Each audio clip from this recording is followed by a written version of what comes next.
Estalló la burbuja económica, dólares en extinción, precios se disparan. Condenan uso de redes sociales para hacer política. ¿La oposición venezolana se queda sin opción? No somos animales. Migrantes venezolanos sometidos a aislamiento en albergues de Panamá. ¿Qué tal, amigos? Buen inicio de semana para todos. Hoy es lunes 10 de marzo del año 2025. Les saluda Mildred Manrique. Bienvenidos sean todos a la emisión matutina de Impacto Venezuela. Antes de revisar las informaciones destacadas, los invitamos a suscribirse a nuestro canal de YouTube, activar las notificaciones, compartir y, por supuesto, comentar. Ayúdennos a mantenernos conectados con ustedes. Comenzamos. El descenso en el ingreso de divisas al país agravará aún más el desajuste que hay en el mercado cambiario. Así lo advirtió el economista y miembro del Observatorio de Finanzas, José Guerra, quien explicó que desde hace 5 meses la demanda de divisas es mayor a la oferta y que el tipo de cambio oficial se ha incrementado en un 78%, por lo que considera que esta es la razón por la cual el mes de febrero cerró con una acelerada inflación. Los detalles con Stephanie García. Para el economista y miembro del Observatorio de Finanzas venezolano José Guerra, el fin de las operaciones de Chevron y el bajo nivel de las reservas internacionales amenazan con agudizar el desequilibrio entre la demanda y la oferta de divisas en el país. Señaló que desde octubre de 2024 el bolívar se ha deprimido frente al dólar. A su juicio, todo indica que se avecina una mayor turbulencia cambiaria. El Banco Central de Venezuela no publica cifras oficiales desde el mes de noviembre, pero el Observatorio Venezolano de Finanzas refleja en su último informe que solo en febrero la inflación experimentó un alza de 12.8%, lo que implica un incremento de 20.3% en lo que va de año. La misma brecha y el mismo ascenso del tipo de cambio paralelo y por tanto y también el oficial que han ido ajustando tiene que ver con una especie de descalce del aumento de la cantidad de bolívares en circulación con respecto a la oferta de divisas. Y estoy aquí hablando ya en términos de flujo. El ritmo de aumento del gasto público y del crédito bancario no iba acorde con lo que estaba pasando con la oferta de divisas.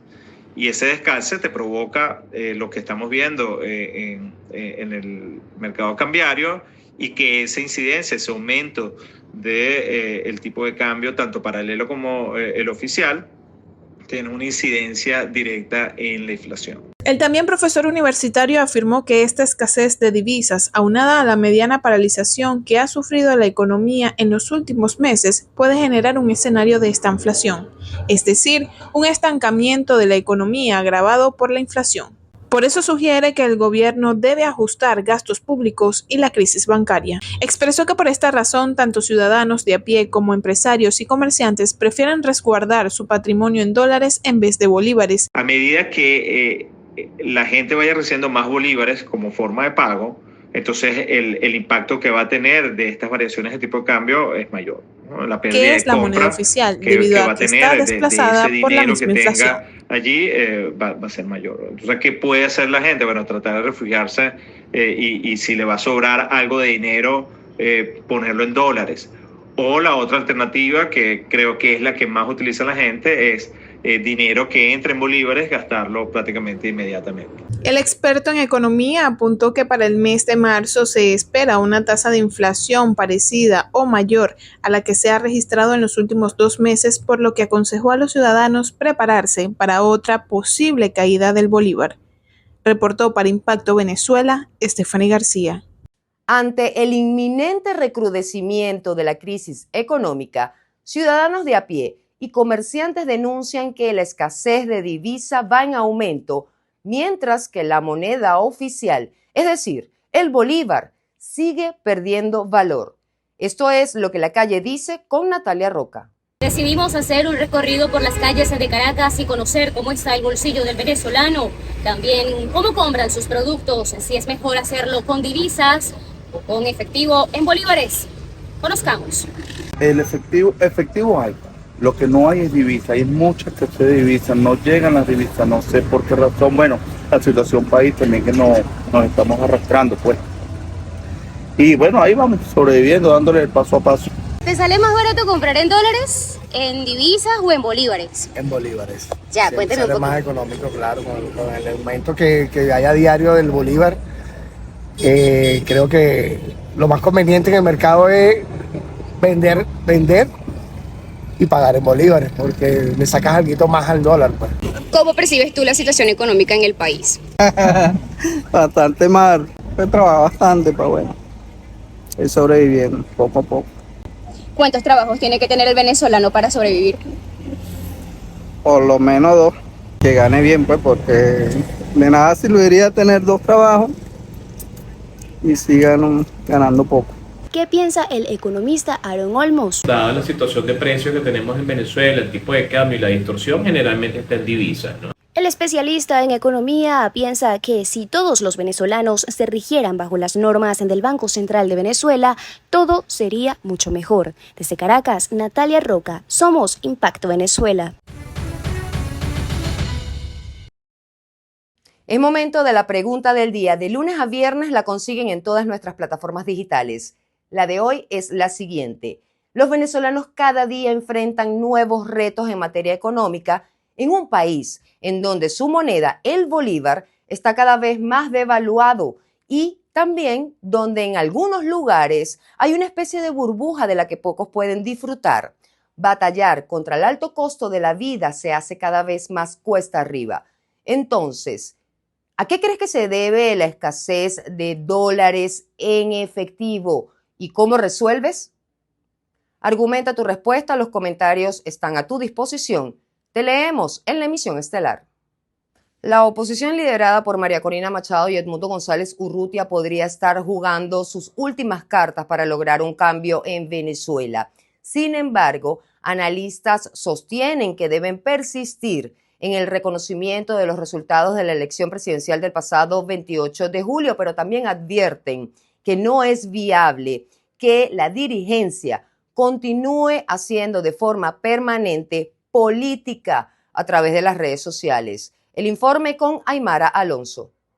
A casi 8 meses de la controvertida elección presidencial, ¿qué opciones le quedan a la oposición venezolana liderada por María Corina Machado y Edmundo González Urrutia para consolidar un cambio político? ¿Es viable mantenerse en la clandestinidad y el exilio? Henderson Sequera, politólogo y director estratégico de Politics, en un escenario optimista, considera que la dirigencia en unidad debe resistir e insistir en el reconocimiento de Urrutia como el ganador del último comicio.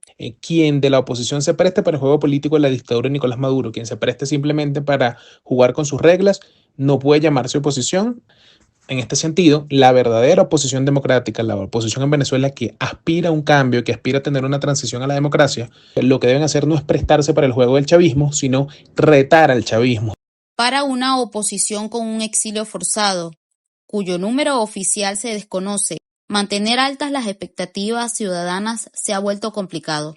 Creo que las principales debilidades de la oposición pasan, por un lado, por ese estado de clandestinidad en el que se encuentra, que limita mucho su campo de acción, que limita mucho su accionar político debido a la persecución del chavismo. Y la otra, creo que tiene que ver mucho con la expectativa de cambio. Mucha gente a partir del 10 de enero empezó a creer que el cambio ya no era posible y se resignó. En contraste con un panorama optimista, el politólogo Pablo Quintero sostiene que las fortalezas actuales de la oposición son escasas. Sin embargo, asegura que aún existen oportunidades para crear alternativas democráticas que conduzcan a una solución a la crisis política. La oposición al día de hoy tiene muy pocas fortalezas, debo ser bastante crítico con esto. Pero tal vez la única fortaleza al día de hoy, puedo comentarte que es la posibilidad de reconstruir una alternativa democrática, es la posibilidad de hacer política. O sea, no se puede hacer política en ninguna parte del mundo.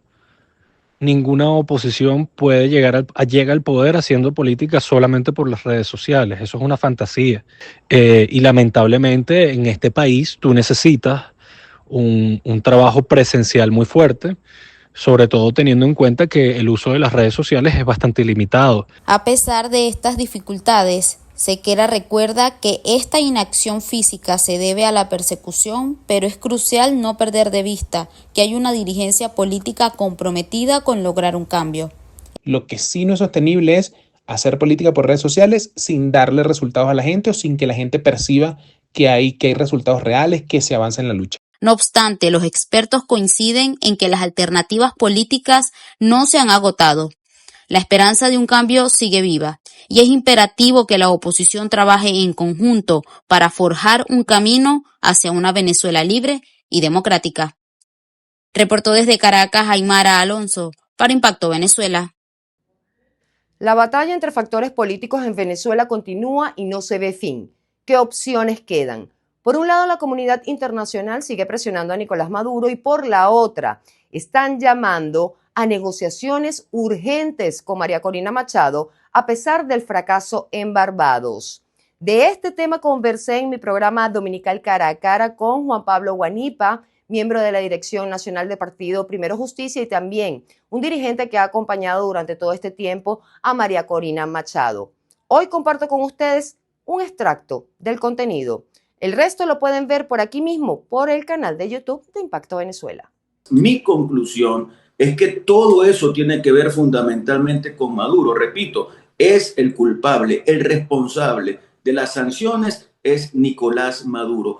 Y la sanción más grave que tiene Venezuela es la presencia de Maduro usurpando, atracando, como dije, la presidencia de la República. Esa es la peor sanción que tenemos los venezolanos. Yo quisiera que me explicaran cómo es posible que un venezolano gane $2.50 al mes. ¿Cómo es posible que hayan llevado la inflación a donde la han llevado? ¿Cómo es posible que las escuelas y los hospitales estén abandonados? Y eso fue con las sanciones ligeramente liberadas por parte del régimen o del gobierno de Estados Unidos. ¿Qué fue lo beneficioso que tuvimos los venezolanos cuando Maduro pudo recibir hasta $400 millones mensuales de Chevron? ¿En qué se benefició al pueblo venezolano con eso? Así que todas esas son preguntas que los venezolanos tenemos que hacernos. Desde el Palacio de Miraflores asomaron la posibilidad de elegir autoridades regionales que gobiernen en el territorio Esequibo, por lo que Guyana decidió ir por segunda vez a la Corte Internacional de Justicia, pero para tratar de impedir esta acción. El presidente Nicolás Maduro retó a su homólogo Irfán Ali a un cara a cara para debatir este conflicto territorial y lo comparó con el Zelensky del Caribe, haciendo alusión al presidente de Ucrania, un país que se encuentra en guerra con Rusia. El reporte con Fernando Tineo. Es totalmente acertado calificar al presidente de Guyana como el Zelensky del Caribe. Desde el siglo XIX, Venezuela y Guyana se disputan el territorio que está al oeste del río Esequibo. Dos incidentes elevan las tensiones: la intercepción por parte de una fragata de la Armada de Venezuela en el Atlántico a una embarcación petrolera de ExxonMobil al servicio del Ejecutivo guyanés, la cual habría estado haciendo labores de exploración en aguas que están en disputa por ambas naciones. Yo he pedido se convoque de inmediato, desde hace ya 5 días atrás, una reunión del acuerdo de Arguile, para cara a cara demostrarle a él cómo está violando las leyes internacionales y cómo está utilizando el mar por delimitar.